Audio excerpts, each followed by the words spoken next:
Hey there, and welcome back to the Homemade Haven. Brooke and Robert here, and today we want to share with you guys what we use to fill our giant raised bed garden boxes. It was definitely a task that we underestimated. So after setting our boxes where they belong, getting them good and leveled and even, started thinking about it, and that's going to prevent us from using the tractor and actually using the bucket. We're actually going to move the boxes back out. It's a lot of work. These beds are taking a little bit longer than what we anticipated to fill.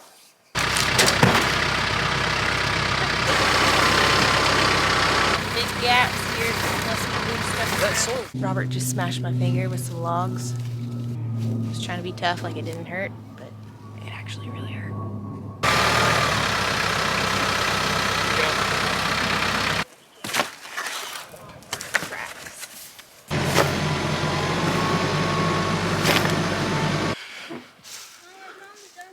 We're supposed to be making lasagna, but this doesn't look like any lasagna I've ever eaten. I think my wife's losing it. Gotta go. Not that it was particularly hard, it just took a lot more material to fill the beds than we thought it would.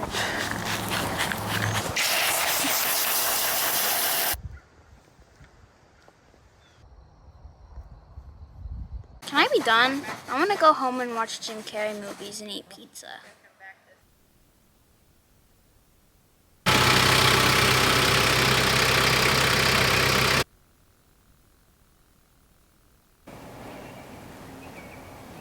You may have seen in our last video how we built these 4 foot by 8 foot by a little over 2 foot tall beds.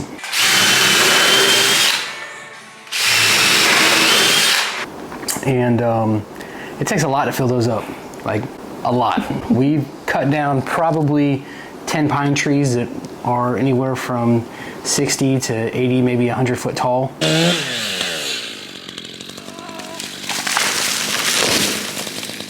And then cut them up into sections, 3.5 to 4 feet long sections. And we used those trees to fill the base layer of those of the boxes. Thinking that those trees were going to take up a lot more space than they did. And we also had, I don't know how much it was, but basically a tandem truckload of topsoil dropped off, a tandem truckload of compost dropped off, and 2 tandem loads of sand or fill dirt. And the fill dirt was really to level the garden area. And I guess really we have a lot more than 2. We have almost 5 or 6 loads of fill dirt out there, but what we had left over was about two loads of sand, and we used almost all of it to fill these boxes. So we decided to go with a Hugelkultur approach on these beds. Maybe not exactly how the method is supposed to be traditionally, but we followed it for the most part with our layering so that we wouldn't have to spend so much on great quality soil. Because these beds are so deep, over time the stuff that's at the bottom of the beds are going to eventually break down and make its own nutritious soil. So we started with the large logs from the trees, the larger material at the very bottom base of each box, because it's going to take the longest to break down naturally. And then we went back with the fill dirt and filled in the gaps so that our soil and compost that we're actually planting in will be nice and level and even. Then we went back with limbs, twigs, branches, leaves, any kind of other tree material that we could find laying around, and stacked it on the next layer. Once the bottom layer was in place, we went back with some of our topsoil and filled in some more of the gaps, and then we topped that with our compost. Our compost actually ended up being a little bit hotter and not great for planting in right away. We didn't realize that until it was delivered and found out that the temperature was a little bit too hot for plants and for worms. So we decided to do that layer underneath our cardboard layer so that as it continues to break down and turn into nutritious soil, our plants and our worms and everything on the top layer will be unaffected. And once it's broken down, it will all combine and turn into wonderful garden soil. So then after the compost layer, we went back with cardboard boxes and just covered everything that was underneath. We did trim down some limbs and twigs that were maybe sticking up that would cause the soil to be a little bit uneven once the cardboard was on top.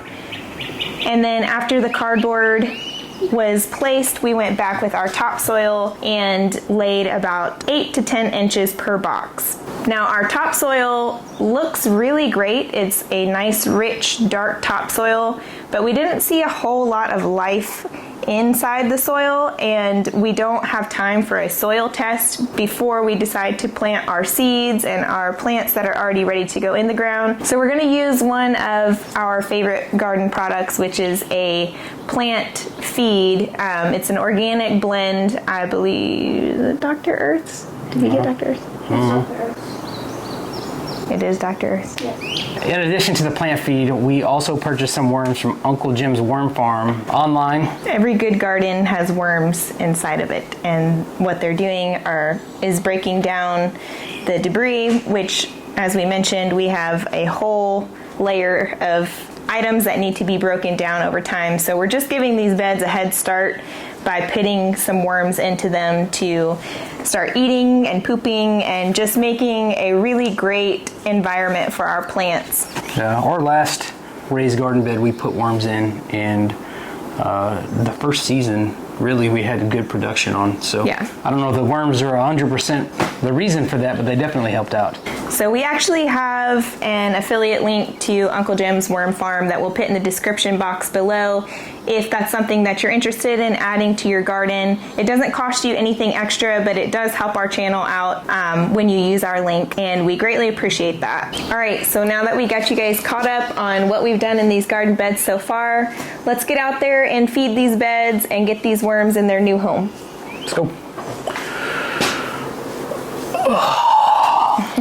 What we're gonna do is try and take, we're gonna do about a handful per bed and just kind of see how far that goes. We do have 12 beds to spread these through today because we didn't get 2 of our last beds done because of some roots we have to dig up and that sort of thing. So we're gonna be working in 12 beds today. So a handful per bed, we'll work them in the soil and get these guys going. Say hi, Jimmy. So to prepare the soil for our worms, we're going to do a light rake just to kind of break it up a bit so that their channels are a little bit easier to break through. Then we're going to get a good bit of water on this, because as you can see, it's pretty dry and not very easy for worms to get through at the moment. Then we're going to give it another quick surface rake. Then we're ready to add our worms. I'm just going to broadcast them kind of over the center of the bed. And we've done like a heaping handful per bed. All right, so now that our worms are settled into the beds, we're going to go back and add our plant feed to the topsoil. This is Dr. Earth's tomato, vegetable, and herb fertilizer. It is an organic fertilizer. I have used products like this in the past before that smell really strong, like chicken manure. So I was kind of weary of putting it too much in the bed because I didn't want to burn my plants, but this is actually broken down really well, and it has no smell to it at all. So I feel really good about adding this to our beds. I think it's going to be really helpful. All right guys, so it is a few days after we started the beginning of this video, and we wanted to get back on here real quick and give you guys an update. We want to be completely honest with you guys because we like honesty, especially when it comes to learning new things. We have been gardening for quite a while, and we tend to buy pre-made soil that's already mixed, already ready, right out of the bag, no guesswork. This year we tried to go a little more economical and get more bulk supply. So like we showed you, we got the compost delivery and the topsoil delivery. Now our compost was a little bit too hot to put directly into our soil, so we had to put it underneath a layer to continue breaking down. It will eventually become one with the topsoil in our beds, but it's too hot to mix together currently. So a few days after the fact, we came back and realized that this topsoil is not draining properly. Whenever you pick up a handful of it that has the water in it and you squeeze it together, it's just really tacky, and that's not great for A, for your roots to get through and to thrive, and B, for your worms and other critters to get in there and really tunnel through the soil. So what we're doing is adding some peat moss to each bed. Peat moss is a fairly cheap and organic additive that you can put into your soil, and it helps with the drainage. It helps to hold moisture, and it also helps to drain moisture. So it's a good medium to kind of break up your topsoil to make it a little bit more even. There are some people that garden by like science, and then there's others that garden by feeling. How do you garden? Looks like you garden by feeling right now. Yeah. But I know what good soil feels like, and like this, that's not good soil for planting in. Another thing we added to our beds is perlite, which you might have seen in potting soil mixes before. It is a volcanic glass that kind of has the consistency of styrofoam, and it gets into your soil and helps the water to drain properly. So I just worked it into the first couple inches of the soil, as well as some composted goat hay that I got from a friend. This is full of goat manure and full of good worms and beneficial insects. It brings some biodiversity to our garden beds, which is exactly what they needed to get them up and running for this growing season. So one other thing that we wanted to point out to you guys is while you're filling your beds, go ahead and water each layer as you put them in, and really focus on the corners of your beds and the sides of your beds, because as they settle, those spots are going to sink and make sinkholes. We did pretty good with probably 11 out of 12 of our beds, but our very first bed that we started off, we did have a sinkhole in, which is not a big deal right now because we can add some more to it and even it out. But if we were to plant seeds or put plants into it already, that could have been devastating. So we're going to add a teeny bit more topsoil to even it out, and just wanted to let you guys know those couple of things to be aware of if you guys decide to fill your raised beds like we did. I've got a couple things that I'm going to do when it comes planting time tomorrow, so come back for that video to see how else I'm going to amend these beds and make them good for planting.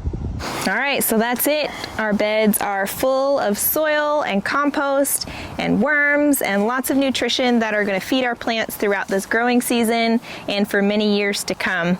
We're taking some measures to really make the gardening process a lot more enjoyable. We are currently working on some drip line for irrigation, which we will show you guys in our next video, so stay tuned for that. So for now, that's it.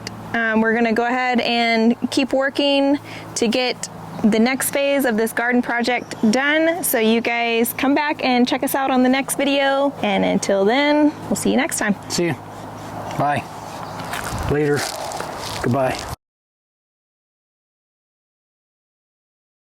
So we decided to go with sort of a horticulture. Whoops. So in addition to the, what is this stuff called? Plant feed. So in addition to the plant feed, we will be adding worms that we purchased from Mr. Jim's. Uncle Jim's Worm Farm. So in addition to the plant feed, we're going to be adding earthworms that we got from Uncle Jim's earthworm farm. They're not earthworms. All right. So in addition to the plant feed, we also purchased some worms from Uncle Jim's earthworm farm online. Dang it! I did it again. Earthworms.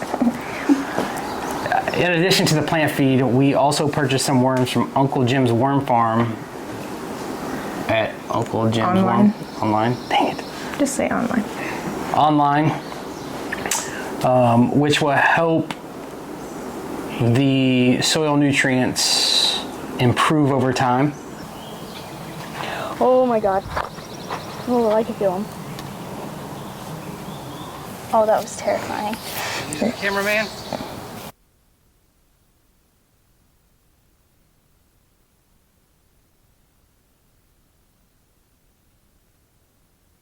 Okay. Do a embarrassing. Oh, I'm sorry. You okay? Yeah, You sure? I'm good. Sorry. It's okay. You want to do like stomping grapes? You ever had stomp lasagna?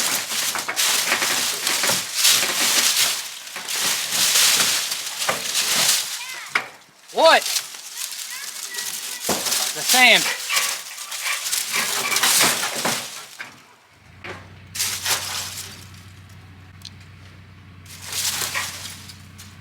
Good. It's good. Yeah.